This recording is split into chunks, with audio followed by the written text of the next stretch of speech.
தமிழ் தலைவாசல களமிறங்கிருக்கிற புது யங்ஸ்டர்ஸ் ஒரு புது யங் டீமோட சாகர் ராத்தி டோர்னமெண்ட்ல ஆடிட்டு இருக்காரு. அண்ட் இது மட்டும் இல்லாம தமிழ் தலைவாசோட கோச் யாரு அப்படிங்கிறதுக்கான ஒரு சின்ன ஹிண்ட் ஆல்ரெடி சொன்னதுதான், பட் இருந்தாலும் கன்ஃபார்ம் பண்ணிருக்காங்க அந்த டீடைல்.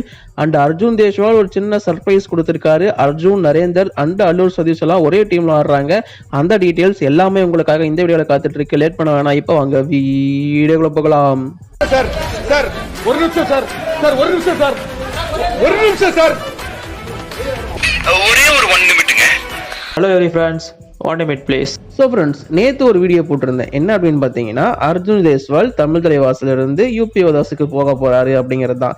அது ஏன், எதனால அப்படிங்கிறது டீட்டெயிலாக எக்ஸ்பிளைன் பண்ணியிருந்தேன். ஒரு சிலர் ஓகே அப்படிங்கிற மாதிரி ஏற்றுக்கிட்டீங்க, ஒரு சிலர் இல்லை ப்ரோ வாய்ப்பு இல்லை அப்படிங்கிற மாதிரிலாம் சொல்லியிருந்தீங்க. அண்ட் இப்போ அந்த டோர்னமெண்ட் அப்படிங்கிறது ஸ்டார்ட் ஆயிருச்சு. அண்ட் யூபி யோதாஸோட டீமுமே அரைவ் ஆனாங்க. ஸோ அதில் பார்த்தா நம்ம அர்ஜுன் தேஷ்வால் இல்லை. எஸ், யூபி யோதாஸ் டீமில் அர்ஜுன் தேஷ்வால் இல்லை. சரி எங்கடா அப்படின்னு பார்த்தா, சரி தமிழ் தலைவாஸ் டீம்ல ஒரு வேளை வந்திருப்பாரோ அப்படிங்கிற ஒரு நம்பிக்கையில பார்த்தா தமிழ் தலைவாஸ் டீம்லயும் அவர் இல்லை. இன்ஃபேக்ட் தமிழ் தலைவாஸ் டீம்ல சாகர் ராத்தியை தவிர தெரிஞ்ச ஃபேஸஸ்ன்னு சொல்லி யாருமே கிடையாது. எல்லாருமே யங்ஸ்டர்ஸ் தான். உங்க எல்லாருக்குமே தெரிஞ்சிருக்கும். 1-2 பேர் ஆல்ரெடி நீங்க பார்த்துருப்பீங்க, அவ்வளோதான்.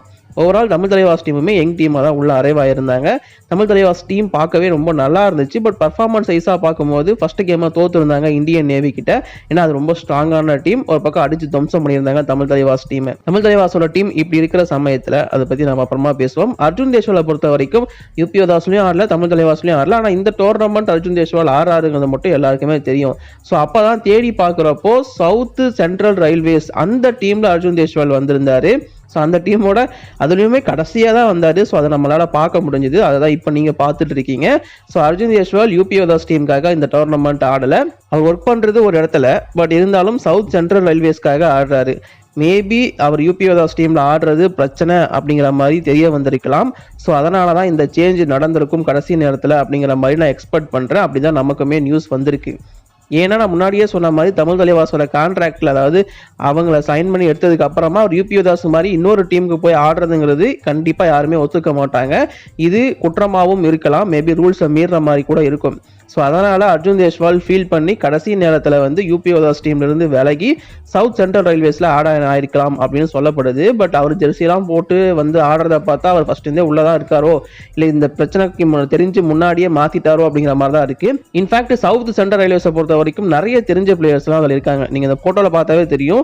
ஸோ அர்ஜுன் தேஷ்வால், அதுக்கே நரேந்தர் கண்டோலா, அந்த காம்போ அப்படியே இருக்கு. 2 பேரும் ரொம்பவும் ஜெம்மா தான் இருக்காங்க. இது இல்லாம அல்லூர் சதீஷும் இந்த டீமுக்காக தான் ஆடிட்டு இருக்காரு. ஸோ சவுத் சென்ட்ரல் ரயில்வேஸ் அப்படிங்கும் போது தமிழ்நாடு பிளேயர்ஸோட என்ட்ரி உள்ள நல்லாவே இருக்கு. ஸோ அந்த டீமுக்காக தான் இப்போ அர்ஜுன் தேஷ்வால் ஆடுறாரு. ஸோ இங்கே தமிழ் தலைவாசிலிருந்து அவர் விலகலை அப்படின்னு வேணா மேபி இப்போதைக்கு சொல்லிக்கலாம். பட் அவர் எடுக்குவாங்களா, அவர் ரிலீஸ் ஆயிடுவாருங்கிறது தான் இப்போதைக்கு இருக்கிற நியூஸ். பொறுத்திருந்து பார்ப்போம். அப்படியே கட் பண்ணிட்டு தமிழ் தலைவாஸ் பக்கம் வந்தோம் அப்படின்னா, தமிழ் தலைவாசில் வந்து முக்கியமாக நான் சொல்ல போகிற விஷயம் ஒரு சில யங்ஸ்டர்ஸ் பற்றினது. ஸோ இவங்க ஆடின முதல் போட்டியை பொறுத்த வரைக்கும் டிஃபென்ஸ் ஓரளவுக்கு நல்லா ஒர்க்காக இருந்துச்சு, ரைடிங்கும் நல்லாவே பண்ணாங்க. பட் இருந்தாலும் இந்தியன் நேவி ரொம்ப ஸ்ட்ராங்கான டீம்னால அவங்ககிட்ட எங்களால் தாக்க பிடிக்க முடியல. ஸோ மேட்ச் நீங்கள் பார்க்கணும் அப்படின்னா இதோ இந்த யூடியூப் சேனல் இருக்கு இல்லையா, ஸோ இங்கே போயிட்டு நீங்கள் பார்க்கலாம். லைவும் வரும், தனியாக மேட்சும் உங்களுக்காக போடுவாங்க வீடியோஸாக. தமிழ் தலைவாசில் நிறைய யங்ஸ்டர்ஸை பார்க்க முடிஞ்சது. தட் தமிழ் தலைவாசில் ஹெட் கோச் அப்படின்னு யாருமே டீம் கூட டிராவல் பண்ணல. சாகர் ராத்தி தான் எல்லாருக்குமே கைடன்ஸ் கொடுத்துட்டு இருந்தாரு. சாகர் ராத்தியோட கைடன்ஸ் கீழே தான் டீம் ஆடிட்டு இருக்காங்க. தமிழ் தலைவாஸ் யாரை ரிலீஸ் பண்ணாலும் சாகர் ராத்தியை ரிலீஸ் பண்ண மாட்டாங்க. இது எல்லாருக்குமே தெரிஞ்ச விஷயம் தான். ஸோ ஓவரால் சாகர் ராத்தி தலைமையின் கீழ் இந்த டீம் இப்போதைக்கு நல்லா போயிட்டு இருக்கு. இந்த டோர்னமெண்ட்ல பர்ஃபார்மன்ஸ் நல்லா இருக்கு. ஸ்ட்ராங்கான டீம் கிட்ட தான் தோக்குறாங்க. இது எப்படி கண்டினியூ பண்ண போறாங்க, இந்த டோர்னமெண்ட்ல எப்படி சர்வைவ் பண்ண போறாங்க அப்படிங்கிறதெல்லாம் நம்ம பொறுத்து தான் பார்க்கணும். ஆல்சோ இன்னொரு பக்கம் தமிழ்நாடு டீம் இதில் ஆடிட்டு இருக்காங்க. முன்னாடி சொன்ன மாதிரி சவுத் சென்ட்ரல் ரயில்வேஸ் ஆடுறாங்க, UP Yoddhas, Jaipur Pink Panthers, எல்லா டீமும் இங்க ரொம்ப ஸ்ட்ராங்கான டீம்ஸா இருக்காங்க. நல்ல பர்ஃபார்மன்ஸும் கொடுத்துட்டு இருக்காங்க. இந்த டோர்னமெண்ட்டை நீங்க ஃபாலோ பண்றீங்களா, மேட்சஸ் பார்த்துட்டு இருக்கீங்களா? அப்படி பார்த்துட்டு இருந்தா யார் ஜெயிக்கணும்னு நீங்க ஆசைப்படுறீங்க, மறக்காம கீழே கமெண்ட்ல சொல்லிட்டு போங்க. நம்ம இப்ப அப்படியே அடுத்த நியூஸ்குள்ள போவோம். அடுத்ததான் எல்லாருமே கோச்சை பத்தின அப்டேட் கூட தான் கேட்பீங்க. பட் அதுக்கு முன்னாடி ஒரு சின்ன ஐபிஎல் நியூஸ் இருக்கு, நான் சொல்லிடுறேன். இந்தியன் பிரீமியர் லீக் ரொம்பவும் சூப்பராக போயிட்டு இருக்கு. அதில் முக்கியமான சேடான ஒரு விஷயம் என்னன்னு பார்த்தீங்கன்னா, டேபிள் பாட்டமில் இருக்கிற 3 team same, Lucknow super Giants, KKR, Mumbai Indians, 3 டீமுமே 8 போட்டியில் 2 வின் 4 புள்ளிகளோட இருக்காங்க.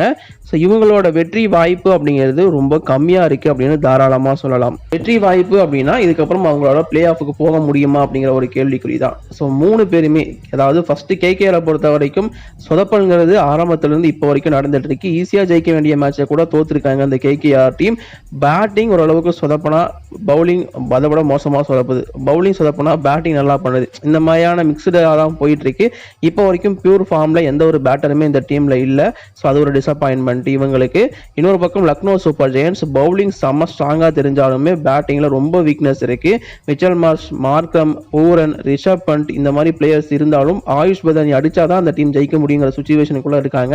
அதனால அவங்களும் ரொம்ப மோசமான சுச்சுவேஷன்ல தான் இப்போதைக்கு இருக்காங்க. இது இல்லாம இன்னொரு டீம் அப்படின்னு பார்க்கும்போது மும்பை இந்தியன்ஸ் கெட்டப்பார் அணி தான். பட் இருந்தாலும் முக்கியமா நேற்று எஸ்ஆர்ஹெச்சுக்கு எதிரான போட்டியில பும்ரா 4 ஓவர்ல 54 ரன் கொடுக்குறாரு. ஸோ பும்ராவை நோ லுக் ஷாட் அடிக்கிறான் சலீலர் வராங்கிற ஒரு பையன்.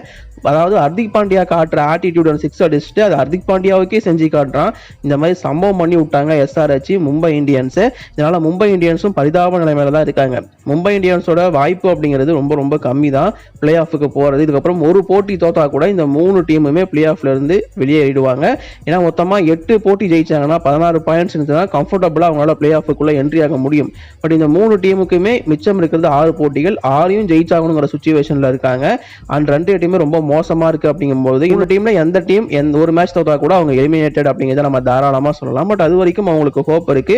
மும்பை இந்தியன்ஸுக்கு இது ஒன்றும் புதுசு கிடையாது. டேபிள் கடைசியில் இருந்தா கூட அவங்களால மேல வந்து நிக்க முடியும். பாப்போம் என்ன பண்றாங்க அப்படின்னு சொல்லிட்டு. மும்பை இந்தியன்ஸும் சேம் ப்ராப்ளம் தான். பேட்டிங் ஆடினா பவுலிங் ஆட மாட்டாங்க, பவுலிங் ஒழுங்கா பர்ஃபார்மன்ஸ் பண்ணா பேட்டிங் பண்ண மாட்டாங்க. இந்த டிசப்பாயின்மெண்ட் பர்ஃபார்மன்ஸ் வந்து மும்பை இந்தியன்ஸ் கிட்ட கண்டினியூ ஆகிட்டே இருக்கு. இதுல ஹர்திக் பாண்டியாவோட கேப்டன்சி மேல பிரச்சனைகள், இப்போ மேனேஜ்மெண்ட் செம கடுப்புல இருக்காங்க. ஹர்திக் பாண்டியா என்ன பண்ண போறாருன்னு தெரியல. ஹர்திக் பாண்டியா மேல நிறைய கிரிட்டிசைஸ் வைக்கப்படுது. அது அப்படியே ஒரு மேனேஜ் பண்ண போறாருன்னு தெரியல. இந்த மாதிரி பல பிரச்சனைகள் மும்பை இந்தியன்ஸ்ல போயிட்டு இருக்கு. நம்ம சேனல்ல எத்தனை மும்பை இந்தியன்ஸ் ஃபேன்ஸ் பார்த்துட்டு இருக்கீங்க மறக்காம கீழே கமெண்ட்ல சொல்லிட்டு போங்க கைஸ். நம்ம இப்போ அடுத்த தமிழ் தலைவாஸ் அப்டேட்குள்ள வருவோம். தமிழ் தலைவாஸ் அப்படிங்கிற ஒரு டீம் வந்து யாரை கோச்சா அப்பாயிண்ட் பண்ண போறாங்க அப்படிங்கிறது சீசன் பை சீசன் ஒரு கேள்வியா தான் இருக்கும். இவர் தான் கோச், அவர் தான் கோச் அப்படிங்கிற மாதிரியான ஒரு டிஸ்கஷன்லாம் நம்ம போக வேண்டிய வாய்ப்பே இல்லை. பிகாஸ் அவங்க டொமஸ்டிக் டோர்னமெண்ட் அவங்க டீம் அனுப்பிடுவாங்க. அந்த டீம் கூட எந்த கோச் போறாரோ அந்த கோச் தான் அடுத்த சீசனுக்கு ஹெட் கோச்சா இருப்பாரு. இது நம்ம தர்மராஜ் சார்லாதனால் ஆரம்பிச்சு அதுக்கப்புறமா வந்து எல்லா சஞ்சு பலியான் ஆல்சோ அப்படிதான் வந்தாரு. ஸோ இப்போ வந்து பாத்தீங்கன்னா ஒரு கோச் வந்து டீம் கூட டிராவல் பண்றாருன்னு சொல்லப்படுது. ஸோ இப்போ நான் நேற்று ஒரு வீடியோ போட்டிருந்தேன் இல்லையா, ஸோ அதுல தமிழ் தலைவாசோட டீம் போட்டிருந்தேன். ஸோ அதுல கோச்சுங்கிற இடத்துல குல்தீப் அப்படிங்கிற பேர் போட்டிருக்கும். ஸோ எத்தனை பேர் நோட் பண்ணீங்கன்னு தெரியல. ஸோ அந்த பேரை பொறுத்த வரைக்கும் அந்த குல்தீப் நான் ஆல்ரெடி இதற்கு முன்னாடி ஒரு வீடியோ போட்டிருந்தேன். ஆல்ரெடி தமிழ் தலைவாசோட டொமஸ்டிக் டோர்னமெண்ட்ஸ்ல டீம் கூட டிராவல் பண்ற ஒரு கோச் தான் குல்தீப். இவர் வந்து யூபிகேஎல்லையுமே ரொம்ப சாம்பியனான ஒரு கோச். இவரை பத்தி டீட்டெயிலாக நம்ம ஒரு வீடியோ போட்டிருக்கோம். இன்னும் பார்க்கலன்னா பார்த்துட்டு வந்துருங்க. ஸோ அந்த வீடியோவும் நம்ம சேனல்ல அவைலபிளா இருக்கு. ஸோ அந்த கோச் தான் இப்போவும் டீம் கூட டிராவல் பண்றாரு, கண்டினியூ பண்றாருங்கிறது சொல்லப்படுது. பட் இப்போ வரைக்கும் இந்த டோர்னமெண்ட்ல அவர் வந்து ஜாயின் பண்ணல, வேற ஏதோ கமிட்மெண்ட்ல இருக்காருன்னு சொல்றாங்க. சீக்கிரம் இந்த டீம் கூட வந்து ஜாயின் பண்ணிடுவாரு இந்த மும்பை ஆல் இண்டியா கபடி டோர்னமெண்ட்ல அப்படின்னு சொல்லப்படுது. ஸோ அவர் தான் குல்தீப் தான் கோச்சா இருக்காரு. பட் இப்போதைக்கு டீம் கூட அனலிஸ்ட் அண்ட் மேனேஜர்னு சொல்லுவாங்களா, அவர் தான் டீம் கூட டிராவல் பண்ணிட்டு இருக்காரு. பட் குல்தீப் தான் மேக்ஸிமம் தமிழ் தலைவாசோட ஹெட் கோச் ஆகிறதுக்கான வாய்ப்பு ரொம்ப அதிகமா இருக்கு அப்படிங்கிற எக்ஸ்பெக்டேஷன் இருக்கு. பொறுத்திருந்து பார்ப்போம் என்ன நடக்க போகுது அப்படிங்கிறத. அடுத்து ஆக்ஷன் அப்டேட்டை பற்றி நான் உங்களுக்காக அப்டேட் பண்றேன் அடுத்த வீடியோவில். அதுக்கு சேனலை மறக்காம சப்ஸ்கிரைப் பண்ணி வச்சுக்கோங்க. இப்போதைக்கு வீடியோ நான் முடிச்சுக்கிறேன் கைஸ். By by, thank you.